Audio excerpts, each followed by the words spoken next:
Café Filosófico de hoje traz um encontro especial.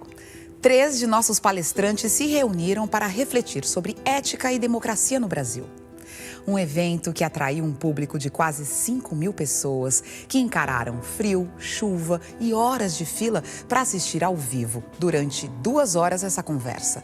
Além das outras 30.000 que acompanharam a transmissão online pelo Facebook e canal do Café Filosófico CPFL no YouTube. Muito obrigado pela presença de você. Num momento de tanta polarização, é interessante que uma multidão esteja disposta a ver como a diferença de opinião, de visão política, encontra a possibilidade de convivência. A discussão política em nosso país tem acirrado os ânimos de muita gente nos últimos tempos. Não tem sido nada diplomática, nem nas redes sociais e nem mesmo em roda de amigos. Rabino Hillel tem algo que ele disse que parece um haikai, né? Parece uma expressão de poesia sintética. Disse ele um dia 3 coisas que eu acho que organizam, na minha intenção, aquilo que para mim é a ética, a democracia e, claro, a ação política no nosso país a partir daquilo que acredito. Disse um dia Hillel: se eu não for por mim, quem o será? Mas se eu for só por mim, que serei eu? Se não agora, quando? Nesse sentido, se eu não for por mim, quem o será? A ideia do protagonismo, da capacidade de iniciativa, a proatividade na ação política. Isto é, não admitir que a ação política se dá de várias formas, inclusive dentro de partido, que a ação política na comunidade, na escola, na família, no campo partidário, na gestão da vida e da cidade, que essa ação política não seja passiva. E, portanto, de novo, se eu não for por mim, quem o será? Ou seja, a tarefa do indivíduo como protagonista. A segunda parte tem uma marca forte, que é: mas se eu for só por mim, que serei eu? Isto é, a nossa percepção de que a ação política, a ação na democracia, ela se dá numa comunidade, em parceria com outras pessoas, mas não necessariamente em concordância com outras pessoas. Faz parte do processo da vida em comunidade que haja a possibilidade da discordância. E, nesse sentido, a presença do conflito como sendo um dos elementos-chave para o crescimento daquilo que é a construção de uma realidade coletiva. Por isso, se eu for só por mim, que serei eu? Mas a terceira parte é a que me encanta mais, quando Hillel disse: se não agora, quando? Isto é, a ideia de oportunidade, de ocasião, de momento propício, que os gregos, com alegria no passado, chamavam de kairos. Isto é, a hora é agora. E no sentido de a hora é agora, de percepção de qual é o tempo histórico que nós temos para não deixar escapar pelos dedos uma democracia que é frágil, que é incipiente, que ainda não é madura na sua construção mais forte, mas que é necessária. Eu costumo dizer, às vezes, que nós, no Brasil, ainda temos pouco afeto pela democracia. Isto é, nossa ligação é muito frágil. Nós perdemos a paciência com uma certa facilidade em relação a toda a cenografia, né, que a democracia exige. Por exemplo, de ter, vez ou outra, de se dispor a um ato que é um pedacinho minúsculo, mais importante, do processo democrático, que é a ação em relação ao voto, seja como presença, seja como protesto, seja como ausência deliberada, tudo aquilo que constitui, como dizia, essa cenografia necessária a que a gente construa algo que a gente consiga proteger. Há povos que estão há 200, 300 anos tentando construir isso que é o modo democrático de uma existência em que a diferença não seja entendida como desigualdade, em que se entenda que reconhecer as diferenças não é admitir as desigualdades. Homens e mulheres são diferentes, não são desiguais. Brancos e negros são diferentes, não são desiguais. Nordestinos e sudestinos são diferentes, não são desiguais. Pessoas que pensam do modo político mais conservador, de um ponto de vista, pessoas que pensam de um modo político mais progressista, de um outro ponto político, são diferentes, não são desiguais, enquanto possibilidade de convivência. Por isso, o ano de 2016 foi, para mim, um ano de alegria cívica. Alegria cívica, isto é, nunca na nossa trajetória tivemos um aprendizado sobre política tão forte. Nós vivemos uma mudança significativa, que ainda não é suficiente para imprimir na nossa democracia uma consolidação mais forte, mas que já é capaz, sim, de representar os vários modos de ser. Nós queremos refletir, debater, não necessariamente chegar a um consenso. Muitas vezes o processo democrático ele não é de base consensual, ele exige o respeito à regra conhecida e a vitória, em várias situações, de um determinado grupo que, nas regras claras e limpas, disputou uma discussão, um processo, uma eleição. Mesmo que ela não requeira o consenso, ela requer o respeito, a diversidade, a percepção. E o que mais me chateou? A impossibilidade do diálogo no nosso país em vários momentos em que muita gente começava uma conversa, uma discussão pelo término. O ponto principal na partida era de que lado você está. Esse é o fim de uma reflexão. Uma reflexão se inicia pelo diálogo, pela possibilidade da divergência, pela tolerância da percepção que é diversa, e ao final, sim, se pode até chegar à conclusão de que, não estando do mesmo lado, teremos que caminhar de modo separado. Mas caminhar de modo separado dentro daquilo que o ritual democrático coloca para que a gente possa fazer. É que nós estamos aprendendo a ter, pouco a pouco, a concepção de que a democracia não é a ausência de ordem, democracia é a ausência de opressão. E, nesse sentido, a opressão se dá de vários modos, inclusive por aquilo que o Brecht um dia chamou de analfabetismo político, isto é, as pessoas às quais é furtada, é sequestrada a condição de terem a possibilidade de uma consciência mais nítida, mais clara em relação à participação como agente. Aí concluo que se eu não for por mim, quem o será? Se eu for só por mim, que serei eu? Se não agora, quando? Eu acho que o Brasil tem vivido momentos difíceis, mas ao mesmo tempo momentos muito interessantes do ponto de vista político. Eu não tenho uma percepção idealizada da democracia. Eu não tenho certeza que em 500 anos a democracia existirá, apesar de que eu acho que de todos os regimes ele é o melhor, porque ele tem uma vocação a institucionalizar conflitos, que é um pouco o que o Cortella falava, e essa institucionalização de conflitos passa tanto pelo poder político, digamos, oficial, partidos políticos, poder executivo, legislativo, mesmo o judiciário, passa por todas as instâncias, como vereadores, deputados, prefeitos, mas passa também por escola, passa também pela mídia, né, pela prática do pensamento público, que é uma coisa que nós três fazemos, e é uma coisa que o Brasil ainda não estava acostumado, é uma experiência muito nova entre nós, você ter pensadores públicos, né, que atuam para além da academia,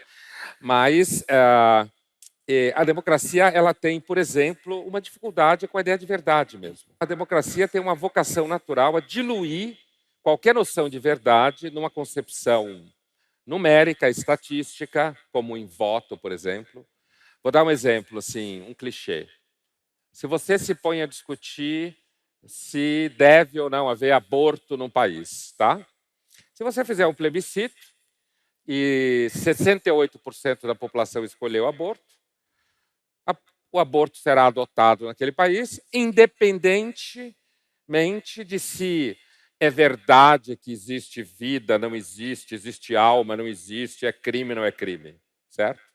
Então, essa característica da democracia, que em filosofia a gente diz a democracia tem uma vocação natural a ser sofista, a ser retórica, e a gente percebe isso nos momentos de discussão, há uma tendência a quando você tem uma posição política em democracia, você arregimentar todo tipo de argumento em favor da sua posição, e isso funciona, seja você portador de repertório X o portador de repertório X mais 1000, e eu não acredito que as escolhas políticas sejam a priori escolhas racionais, passa por identidades, passa por afeto, passa por simpatias, né? Passa por questões contingenciais da vida de cada um, ou da classe social que vive, ou das oportunidades que teve ou não. Então, eu acho que se por um lado a democracia ela tem uma vocação no mundo contemporâneo de ser um grande objeto de esperança, e eu partilho dessa esperança, uma coisa que a gente deve cuidar dela, ter afeto por ela, como diz o Cortella, ao mesmo tempo, inclusive, creio eu, para que nós tenhamos uma relação com a democracia que seja uma relação construtiva, a gente também deve perceber que a democracia tem dificuldades, limites, a própria noção de verdade na democracia está intimamente associada à ideia de poder. Portanto, uma das dificuldades que a gente tem na democracia é quando a gente fala em ética na democracia, ou ética na política, há uma tensão aí.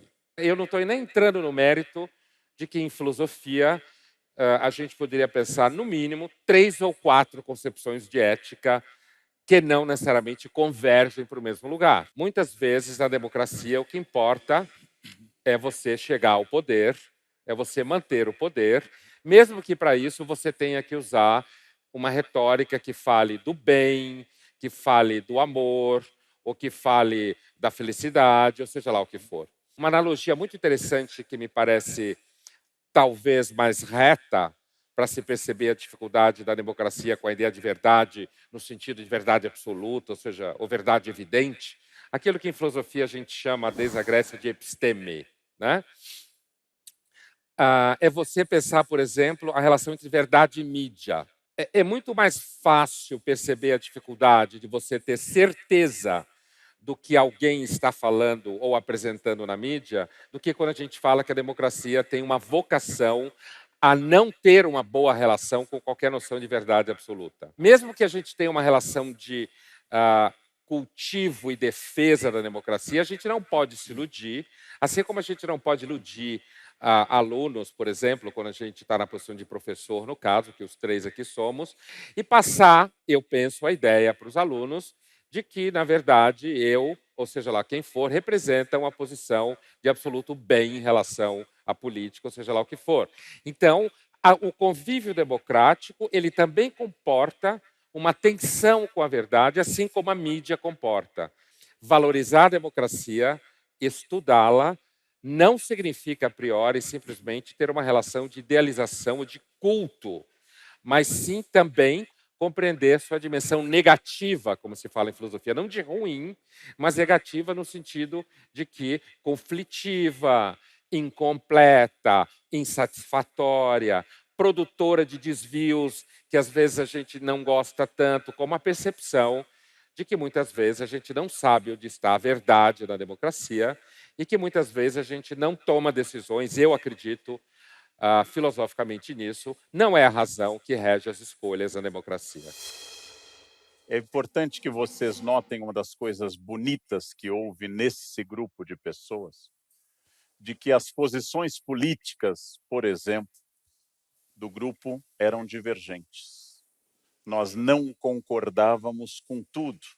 Estávamos inseridos naquela frase, mais ou menos atribuída de forma apócrifa a Voltaire, que eu posso não concordar com uma palavra do que dizes, mas defenderei até a morte o direito de o dizeres. O professor Cortella começa com uma linda citação do Rabino Hillel, cujo neto, Gamaliel, foi professor de Saulo de Tarso. E, como tal, é um dos ancestrais diretos do cristianismo, já que Saulo é o criador do cristianismo. A ideia do amor superando a justiça, a ideia da superação da lei do talião, a ideia da possibilidade da convivência na noção de ágape, é uma ideia da tradição rabínica de Hillel, via Gamaliel, para Saulo. E ela entra no cristianismo e floresce no cristianismo. Muito bem, essa ideia é uma ideia linda e ideal. Nós apostamos quando dizemos nisso, E parte da fala do professor Cortella foi aposta na democracia ser ideal. Ou seja, imperfeita, mas perfectível. O neologismo que Rousseau adotou em relação à obra da Política de Aristóteles. Perfectível, passível de ser melhorada, passível de crescer. Democracia que deve, com o tempo, atingir graus melhores. Esta seria uma posição de crença no potencial positivo da democracia, no seu idealismo e também na sua excelência defeituosa. Em nome da democracia, o governo norte-americano atirou milhões de toneladas de bombas sobre o Vietnã. Em nome da democracia, crimes imensos foram feitos. E que a nossa raiz filosófica, Platão, era um grande cético da democracia. Platão admirava Esparta e não Atenas. A democracia vista também como escudo para nosso lado B.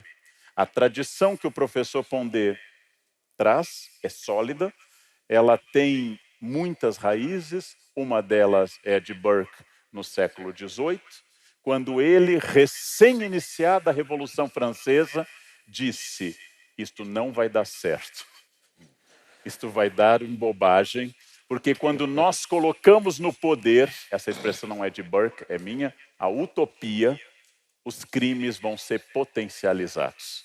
Porque tudo que não se adequar à utopia, a expressão de Tomás Moros, criada no século XVI, vai ser destruído. Em nome da utopia, seja ela de raça, de direito político, de justiça, você mata mais do que em nome da própria ditadura. É possível apostar num sistema que trabalharia com o melhor do ser humano, e um cético conservador, como Borges, disse, é uma superstição numérica. É a crença de que a maioria vai constituir o bem. Um outro conservador, que foi o ministro da Inglaterra, Churchill, disse, é o pior dos sistemas, com exceção de todos os outros. Ou seja, vocês então entenderam que nós podemos ver a democracia como algo possível de ser aperfeiçoada, mas também é importante, para que ela seja perfectível, que nós lembremos a extensão dos demônios que ela encobre. E essa tradição do Pondé e a tradição do Cortella são duas tradições que dialogam: idealismo e realismo, perfectibilidade como total incapacidade humana de chegar à plena realização de tudo. No fundo, um diálogo sobre o que há de belo, bonito, poético, ideal em nós, que dialoga e, por vezes, se escuda no que há de terrível, de sombrio, de violento. A nossa vontade de sermos bons, com frequência, esconde crimes, desejos e maldades indescritíveis. Enquanto que a tradição absolutamente ideal e subjetiva de Hillel, a tradição não literal da leitura da Torá, a tradição de entender o espírito da lei e não a lei, a tradição que Paulo e os evangelistas vão colocar na boca de Jesus.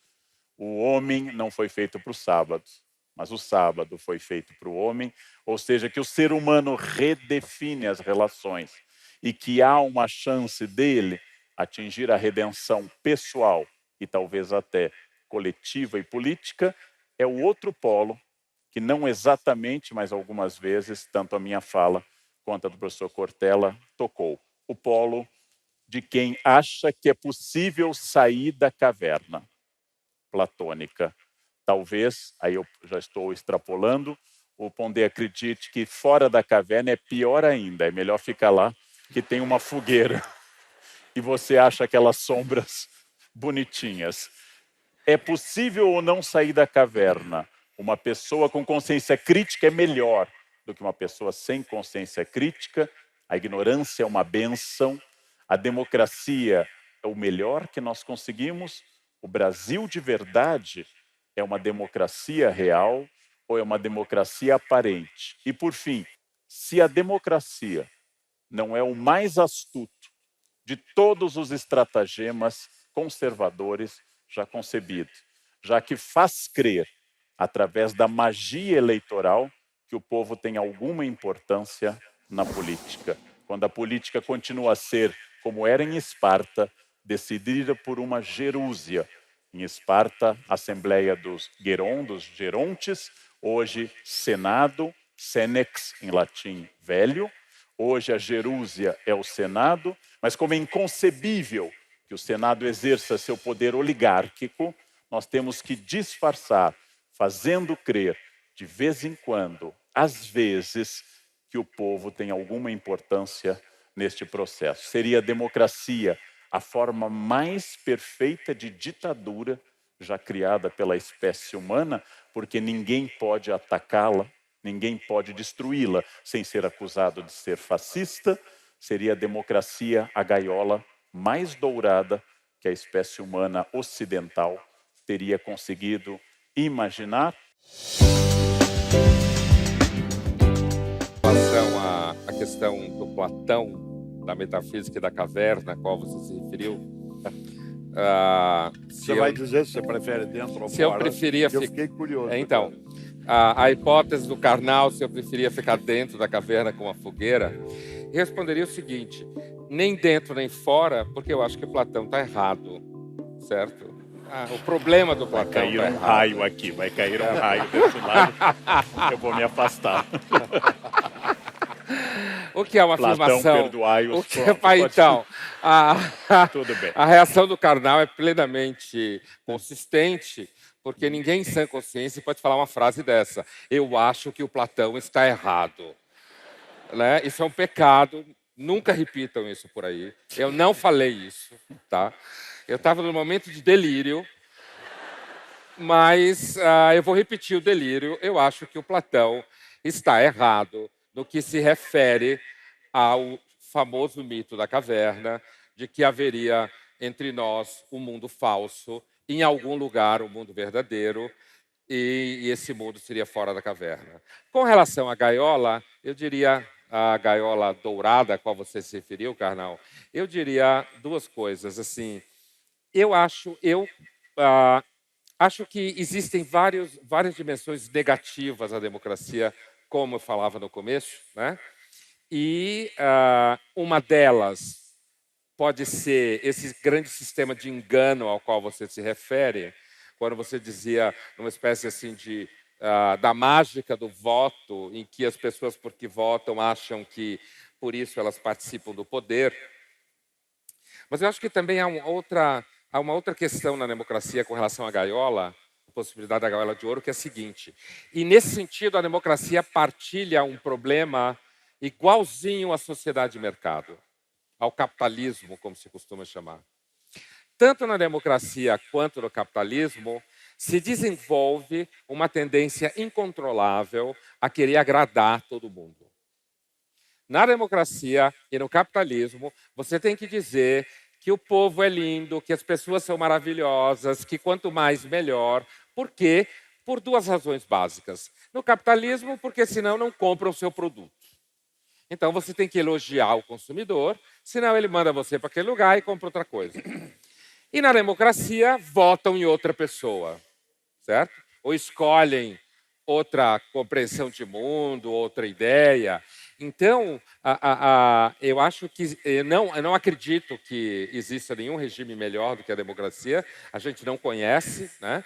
Mas assim, se existe uma dimensão de gaiola de ouro, como você se referia, uma das grades dessa gaiola é a necessidade que a democracia traz, assim como o capitalismo, de um certo bajulamento da base continuamente, para que esta base devolva a você em lucro, no sentido da compra do capitalismo, ou devolva a você em agrado, em admiração, em voto. E, portanto, é mais uma razão para a gente ficar atento à dificuldade que existe entre a democracia e sua natureza retórica e sofística e qualquer ilusão com relação à verdade.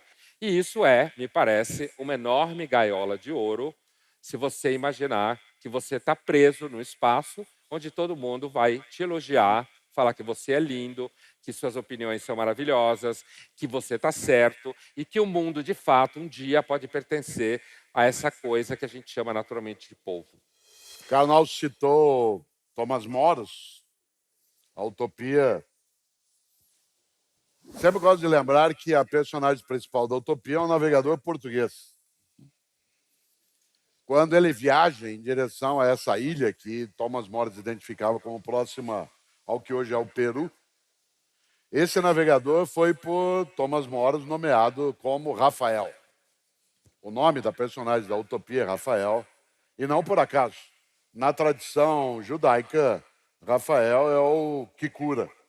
Aliás, é aquele que ilumina o caminho, aquele que oferece a Tobias aquilo que ele ainda não tinha, que era a iluminação. Sem cair numa armadilha tola, que é supor que a filosofia ilumina, que a tarefa de pessoas que têm, por exemplo, como lembrou o Pondé, o trabalho de intelectuais públicos, que seja iluminista, ainda assim, eu acho que a capacidade de esperança, com todas as entranhas horrendas que aqui lembrou tanto o Karnal quanto o Pondé, elas são uma forma de dever da nossa perfectibilidade.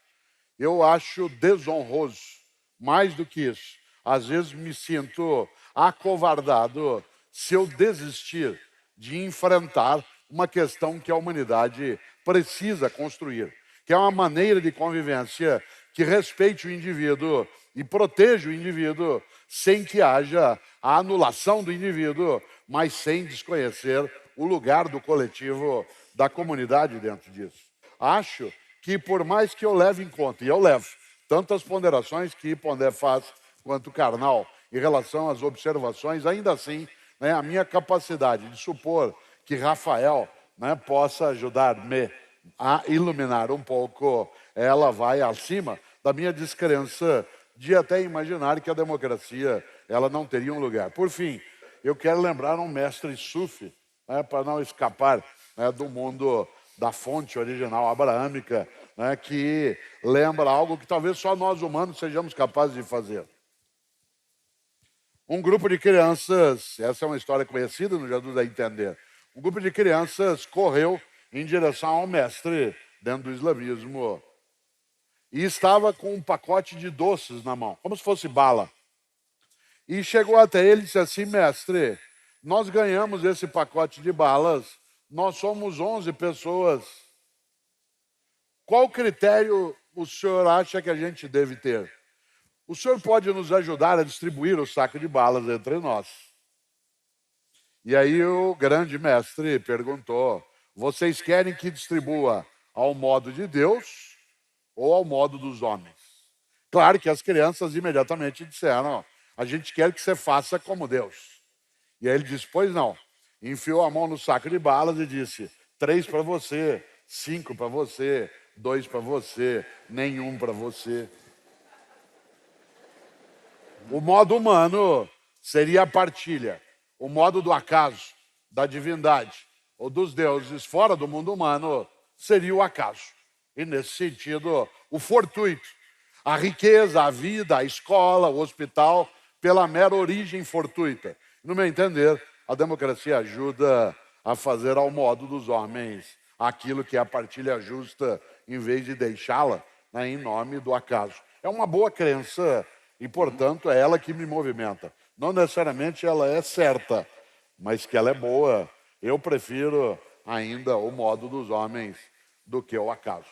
Retomando o que falava o Cortella, aliás, no final, eu acho que a vida é um combate contínuo ao acaso, à contingência. O destino é o caráter cego dessa contingência. Não existe ninguém escrevendo roteiro nenhum. Não há nenhum sentido maior nas coisas e, portanto, nossa condição é a condição de alguém que está nesse combate e portanto, tentando sobreviver, arrancar sentido das pedras, fazer com que, se você não nasceu rico, ainda assim tenha condição de ter algum hospital decente.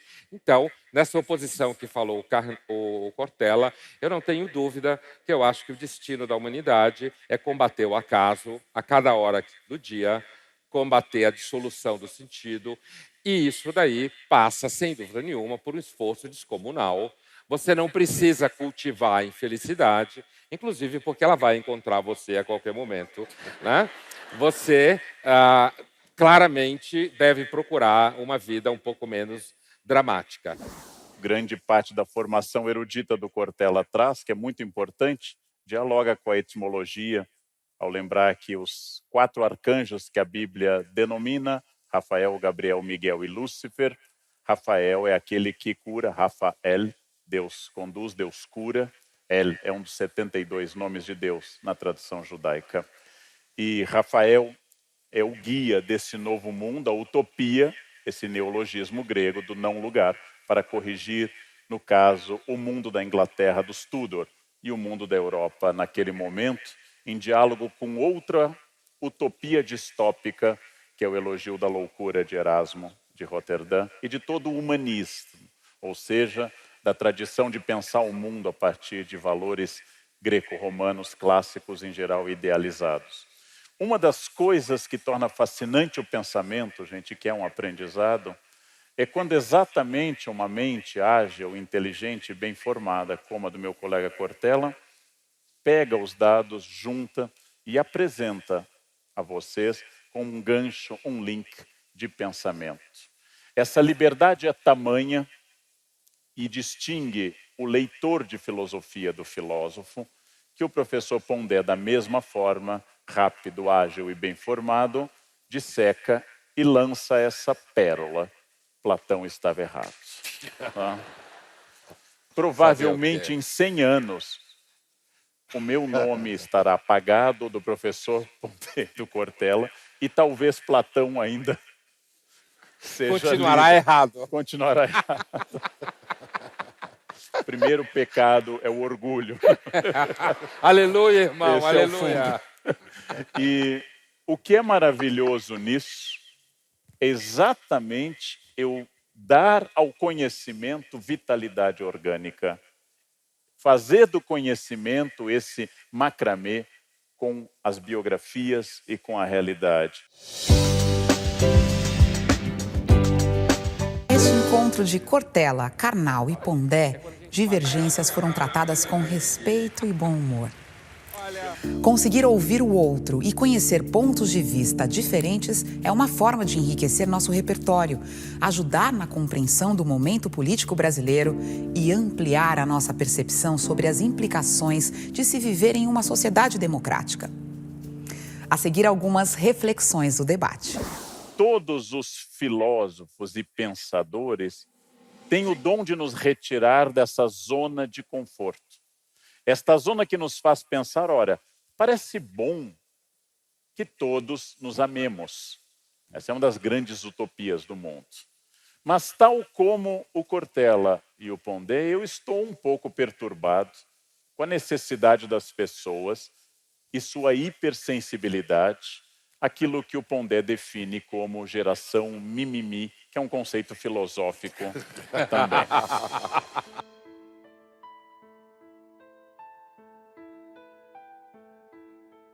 Certa feita, numa palestra, eu disse que corrupção no Brasil era como herpes. Ela vai e volta, mas nunca é curada. Recebi a carta de um portador de herpes, dizendo que ao ouvir a minha fala, ficou muito abalado. E eu me desculpei, que eu não me referi a herpes dele, mas me referi à metáfora da doença que era anterior a ele. Dei uma palestra sobre Heráclito, Sócrates e Tales de Mileto, sobre a questão da natureza, e recebo o protesto de um coletivo feminista que eu não citei nenhuma pré-socrática mulher. Eu não citei porque eu não conheço, é um limite da minha formação. Não é que eu esteja desprezando. As pessoas estão hipersensíveis porque Foi feito crer a todo mundo que na democracia todos seriam lindos, todos seriam inteligentes, todos seriam felizes. E nenhuma dessas três coisas como produto pode ser entregue. Quando o Pondé fala, com toda razão, da geração mimimi ou da percepção mimimi, num primeiro momento, parecia que era uma negação da ideia da correção política, que se transformou depois num palavrão que é o politicamente correto. No entanto, eu acho, e até já ouvi o Pondé falar sobre isso, e queria te ouvir de novo, né, por isso te perguntar, se você acha que há alguma qualidade, no sentido aristotélico, né, que não seja negativa na ideia do politicamente correto. Isto é, se é só uma forma de mimimismo, ou se há, de fato, a necessidade de cautela em relação a alguns epítetos, apelidos, denominações, que acabam humilhando uma outra pessoa. E te digo por quê. Eu tenho um princípio antigo que aprendi, claro, né, de criança e família, quando meus pais diziam, brincadeira é quando nós dois rimos. Ria comigo, não ria de mim. Ria comigo, não ria de mim. Se você ri de mim em vez de rir comigo, você pode me humilhar. E isso é negativo.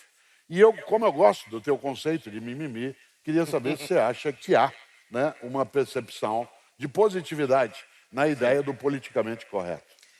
Eu acho que um dos problemas de posições como essas é que esse bem todo encerra uma enorme violência escondida. A coisa mimimi é uma coisa mais do tipo do que o Karnal descrevia. Essa se ofende com tudo, você não pode falar nada. Uma vez eu escrevi um texto, inclusive na Folha, que se chamava Sociologia do Mimimi, que deu muito barulho, e que descrevia uma situação no metrô em que um menino dá o lugar para uma menina no metrô e isso dá o maior rolo, porque aí acusam ele de escolher ela porque ela era mais bonitinha do carro. Aí um cara fala, por que mulher tem direito a sentar e homem não? Entendeu? Então, eu sempre acho que o mimimi é fruto do ressentimento. Falando nietzscheanamente, eu acho que o mimimi é fruto do ressentimento e não foi dada em política ainda a devida atenção ao ressentimento como categoria de análise, né? Agora, o politicamente correto, usando o teu exemplo, eu acredito que o politicamente correto ele tem uma raiz, digamos assim, na experiência humana a qual você se refere, de como é desagradável, por exemplo, você rir de alguém, o legal é você rir junto com alguém, né? E é bom que você tenha citado o que o seu pai ou sua mãe dizia para você, porque eu acho que o politicamente correto ele é uma farsa institucional que normalmente na universidade serve para destruir carreira de colegas e alunos, que serve para inviabilizar o debate público, e ele é uma farsa porque ele se propõe a tomar o lugar da educação doméstica, certo? A educação doméstica, como você citou, em que, se há uma boa educação doméstica, você deveria aprender a não maltratar as pessoas, a não tirar sarro delas. No caso de homens, por exemplo, a não ser grosseiro com mulheres. Tá?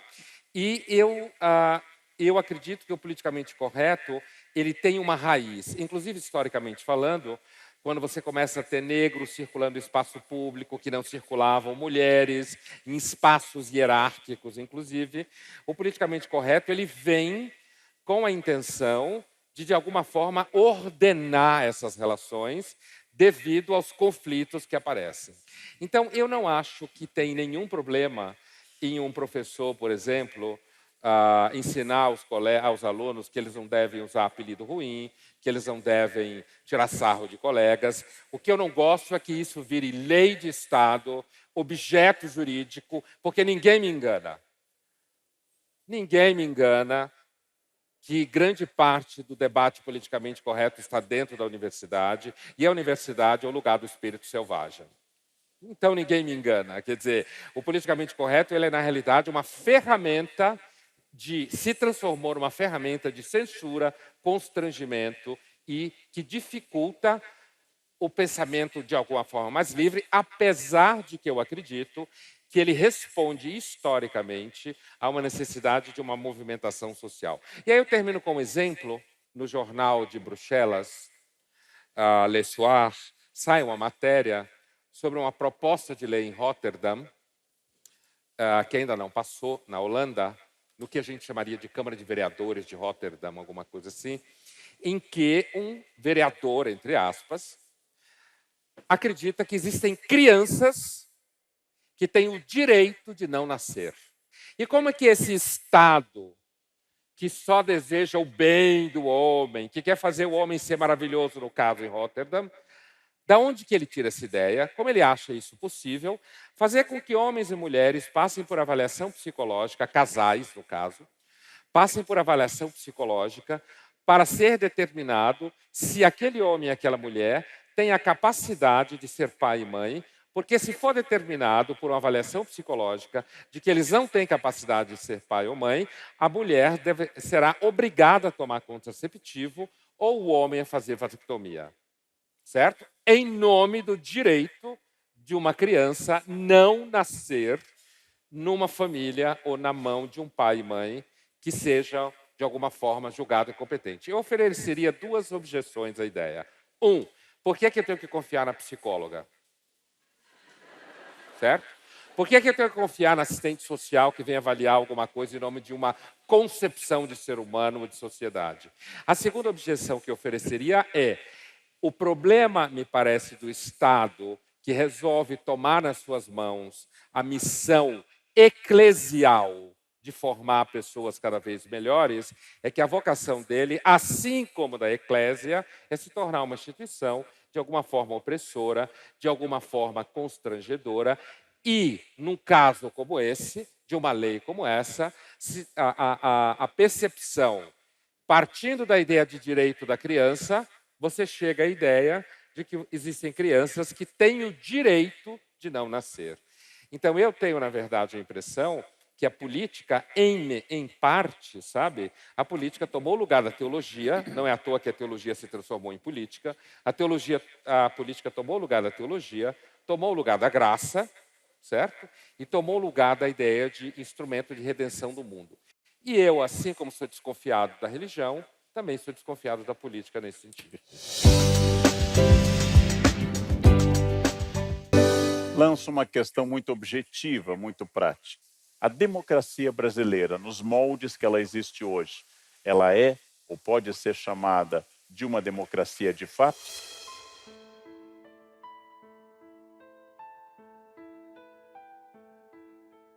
Eu acho, Karnal, que ela é sim uma democracia perfectível. Voltando ao tema. É só nós imaginarmos que, por exemplo, a cidade onde eu moro, que é São Paulo, onde Pondé e você também mora, né? A gente tem uma representatividade do que é o espírito político da cidade, mesmo que movido por algo que o Pondé antes levantou, que é a ilusão em algumas promessas, ou seja lá o que for. Mas vamos pegar, por exemplo, desde a democratização no Brasil. Nós tivemos na cidade de São Paulo Mário Covas, Jânio Quadros, Luiz Erundina, Paulo Maluf, Celso Pitta, Marta Suplicy, José Serra, Kassab, Haddad, agora Dória. A cidade representa no seu movimento político uma determinada aspiração que é oscilante tanto quanto essa nossa Constituição democrática. Se você fosse traçar o perfil ideológico de uma cidade que oscila dessa maneira, de duas uma, ou nós não temos ainda uma nitidez em relação a qual é, de fato, né, o rumo que se deseja numa polis, ou, de fato, essa oscilação ela é protegida pela condição de fazer a alternância desse modo. A alternância essa que não acontece no Estado. Isto é, acontece na prefeitura, mas não acontece na questão do governo estadual. Uma mesma população é capaz de ter essa conduta. Mas o que me preocupou mais, e não é o resultado da eleição, que ela precisa ser trabalhada com respeito à decisão feita, mas é o fato de que o prefeito eleito teve menos votos do que o número de votos brancos e nulos. Certo?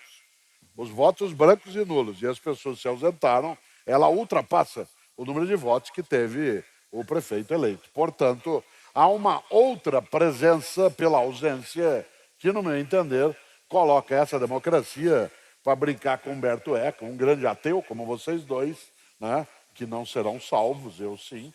Né?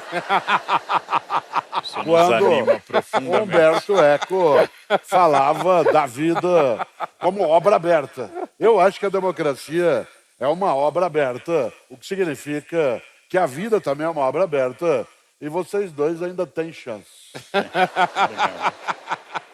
Obrigado. Saiu consolado. Obrigado. Citando o seu mestre, ele veio ao mundo por mim e não por você. Há mais alegria num pecador que se salva que 99 justos da PUC que não precisam de amparo. Por favor, Pondé, para encerrar. Você sabe que esse Deus que você acredita não tem nada de democrático, né? Basta começar pelo Velho Testamento. Eu acho que a democracia do Brasil, ela tem se demonstrado bastante resiliente até certo sentido. Quer dizer, esse tema da violência, eu acho que isso existe, faz parte, inclusive, do acirramento do debate político. É uma infelicidade, que eu acho que figuras como nós podemos muitas vezes ajudar a diminuir esse tipo de polarização. Ela é fruto justamente de um acirramento e de uma maior, de certa forma, politização, mesmo que meio vagabunda, seja lá como for, de uma maior politização e participação. A democracia, quando está viva, está febril. Sempre. Quando a democracia está viva, ela está febril. Ela é irritada. Como eu disse no começo, eu não acredito que as pessoas façam opções da democracia a partir de argumentos racionais, certo? E é por isso, inclusive, que pessoas podem se tornar, infelizmente, violentas com pessoas que elas julgam que têm opiniões diferentes. Então, eu acredito o seguinte, que mesmo que com todo esse problema, né, quando você pergunta se o Brasil é uma democracia que a gente pode confiar em alguma medida, eu acho o seguinte, eu acho que a nossa democracia, ela, por exemplo, parece um pouco melhor do que a venezuelana. A nossa democracia, eu acho que a gente tem tido mais opções variadas do que a Argentina mais recentemente, que basicamente tinha peronismo de esquerda, de centro e de direita. Então, dentro do universo nada ideal, eu acredito que sim. Acho que a gente não precisa, e veja que eu sou pessimista, né? Eu não acredito que a gente precisa olhar a democracia brasileira com muito pessimismo ou muito medo. Nós passamos por momentos tensos nos últimos meses. Faremos eleição daqui a 2 anos. Então, acho que dá para acreditar, sim, que a democracia brasileira tem se mantido razoavelmente dentro de um plano limitado, institucionalmente limitado, mas razoavelmente crível até agora. Agora, a violência e a polarização, acho que ela é fruto justamente do maior envolvimento das pessoas no debate político. Quando há mais pessoas envolvidas no debate político, a tendência é que, pelo menos, a violência verbal se manifeste de forma mais presente. Aqui você ficou com uma seleção de alguns dos muitos temas que entraram em discussão nesse encontro. Mas você pode assistir a íntegra pelo site do Instituto CPFL Cultura e pelo canal do Café Filosófico CPFL no YouTube.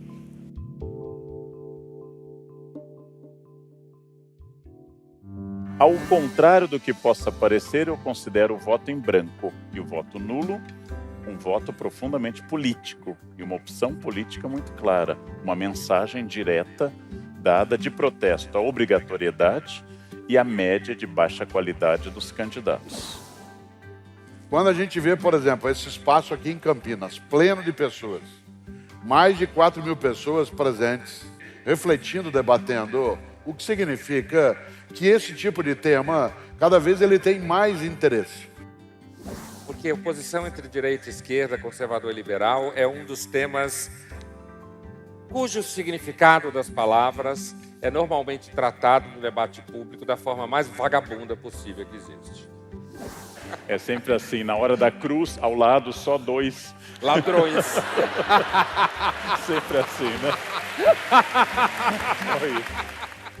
Todos vamos morrer. O que vai acontecer entre esse momento e aquele, a gente chama de vida. E sobre isso, a filosofia e a história podem dar alguma opinião.